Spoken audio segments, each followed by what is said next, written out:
মামনি বাচ্চাদের সাথেও আর খাবে না। আমি এটা নিয়ে গবেষণা করলাম, কারণ এর আগে আমার একটা বিড়াল ছিল, ওর নাম ছিল হীরা। সেও খেত না। যখন বাচ্চা একটু বড় হয়ে যেত তখন ওদের সাথে আর ও খেত না, কিছুতেই খাবে না। অথচ মুরগির মাংস ওদের অনেক প্রিয়।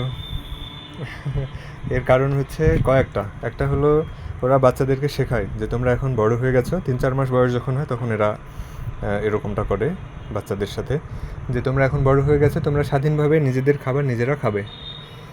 তারপরে ওরা মা যখন হিটে আসার আগে তখন বাচ্চাদের থেকে বিচ্ছিন্ন হতে চায়, যেন তারা বাচ্চাদের মায়া ভুলে যেতে পারে এবং নতুন বাচ্চা পেটে ধারণ করে তাদেরকে প্রতিপালন করার জন্য, তাদেরকে মনোযোগ দেওয়ার জন্য সে নিজেকে প্রস্তুত করতে পারে। মূলত এই কারণে সে ওদের সাথে আর খাবে না। আরিশা, তোমাকে আলাদা করে খেতে দিই, আলাদা প্লেটে? আচ্ছা, তাহলে খাবে? ঠিক আছে।